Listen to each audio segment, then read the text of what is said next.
Hey there, we are back for day 4 out of 5 in our mini-series on the impacts of CPTSD.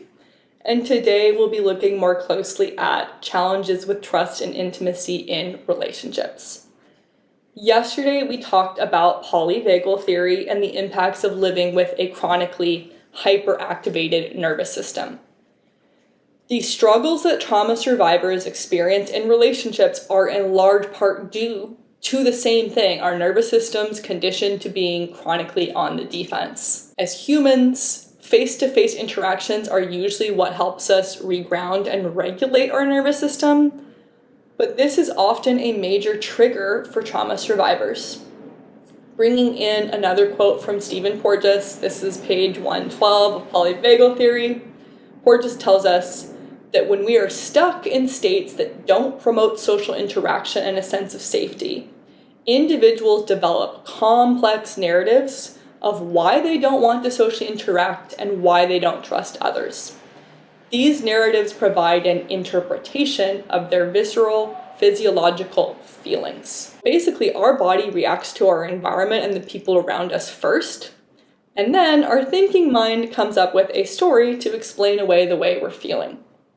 The way we're feeling is often afraid of intimacy and mistrustful of others and ourselves. And we come up with all kinds of stories and core beliefs to make sense of these anxious feelings, as well as all kinds of defensive strategies for how we can avoid or repress this anxiety. So focusing in on fear of intimacy, this is a fear that develops when intimacy or closeness in relationships has repeatedly felt unsafe or unreliable. Many trauma survivors have only had fleeting moments of feeling both connected and safe in relationships. This is this crucial balance of feeling close to another person while also feeling safe enough to be ourselves. And if we don't get to experience this balance in a reliable way, fear of intimacy is a natural response. This fear is especially strong when those who hurt us were those who should have loved and protected us the most. That could be family, teachers, community, or spiritual leaders. Fear of intimacy shows up with two main expressions: fear of abandonment or fear of engulfment. Fear of abandonment can stem from earlier significant loss, being left while we still needed support, living under a long-term threat that we could be abandoned, feeling loved only conditionally if we behaved in a certain way, and repeatedly being rejected when we showed certain parts of ourselves. These experiences naturally create deep feelings of fear and helplessness, which we form implicit core beliefs around, and our brains then generalize these beliefs as the truth of what we can expect from all close relationships. When we experience abandonment, physical or emotional, we often unconsciously expect that relationships are unreliable and conditional. And that can lead us to believe that if we're not careful enough, we'll end up alone again forever. Early abandonment, or the fear of it, can result in us developing a more insecure attachment style. We may approach relationships from a place of constant insecurity. We can often fall into self-sacrificing behaviors to preserve that connection at all costs. And we might cling to even unsatisfying or unsafe relationships, anything to avoid being left alone again. The other side to fear of intimacy is fear of engulfment, which is more the feeling of being suffocated or trapped in close relationships. This often develops when our early relationships stifled our ability to form our own sense of self. And this fear often leads to a more avoidant attachment style. The root experience with engulfment is not having enough spaces for our own individuality. This can happen if we grew up in families or communities that centered one person in the group's needs, causing others to minimize their own. We can also learn fear of engulfment from growing up in a high control, insular, or very rigid family system or culture. We can learn this fear by growing up in environments with very blurry and meshed boundaries, or growing up in social spaces where being different was not tolerated. In these environments, we survive by hiding our innermost selves and only express our true selves in private and secrecy. As adults, this often leads us to more avoidant or superficial relational styles, because avoiding emotional closeness may be the only way we know to preserve our autonomy. Many CPTSD survivors struggle with both of these fears, abandonment and engulfment.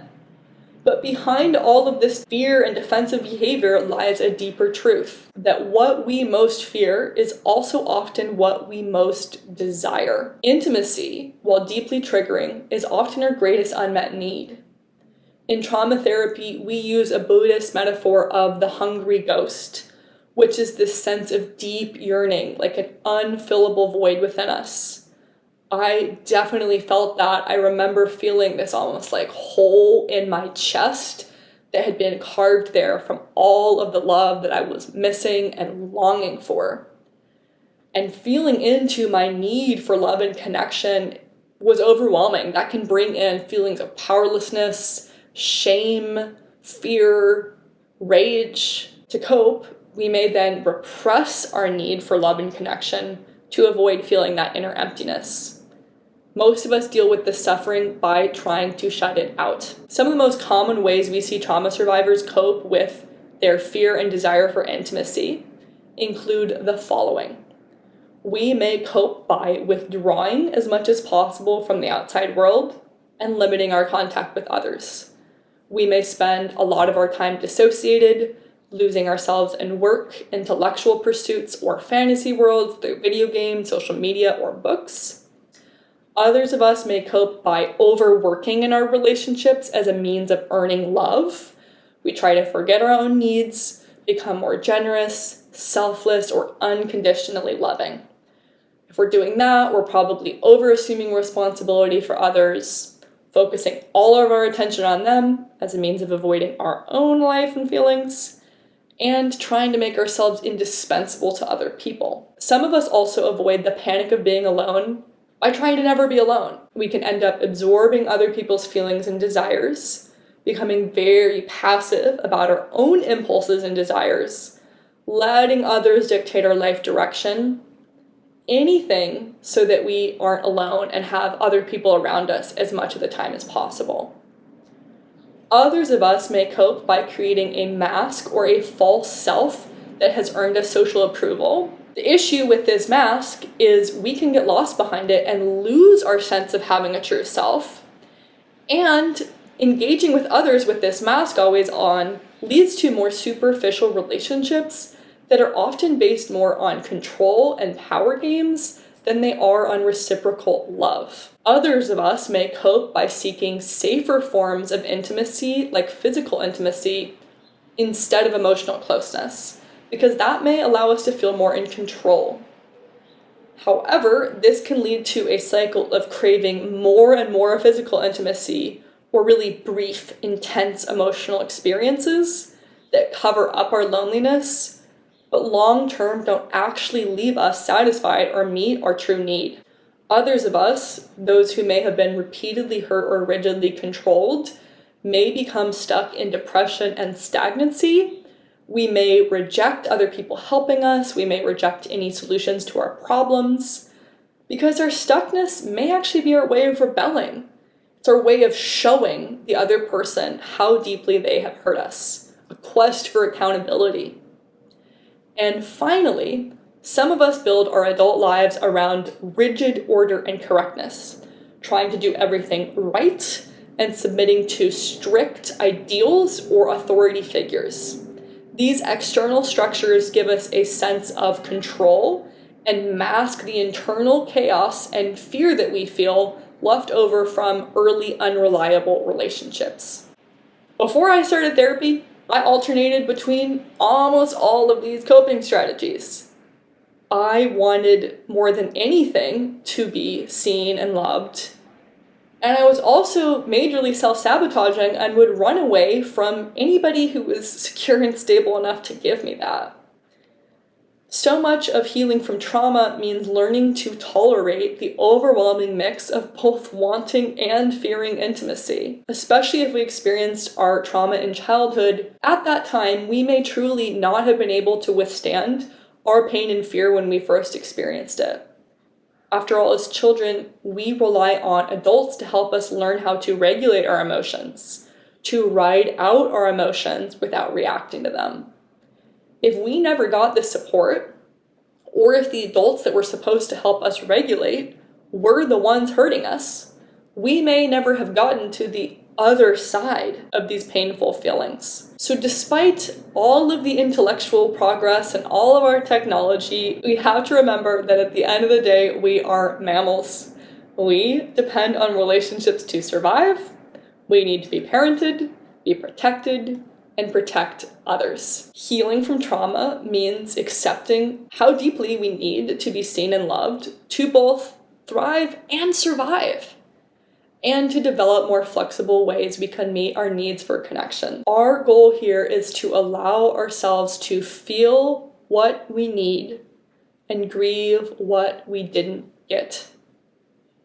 For trauma survivors, grief is a big part of the healing process. Grief is almost like a portal that we need to go through to look back and to realize that we were worthy of our needs this entire time. So while trauma teaches us to suppress our needs and feelings, healing is a gradual uncovering of them. To need, to yearn, and to desire is so much of what it means to be alive and human. It connects us to our vital life energy. And we may not get our needs met in the ways we once fantasized and find perfect love or total safety, but we grow through experiencing both fulfillment and frustration of our needs. Frustration puts us in touch with our natural limits and the limits of what we can expect from others. This is where positive stress comes in and can help us learn and grow. So exploring the ways that our needs are different from others, we may need some similar things, but at different amounts, at different times. Exploring those differences with curiosity and respect finally opens up space for us to experience the real intimacy we've been longing for.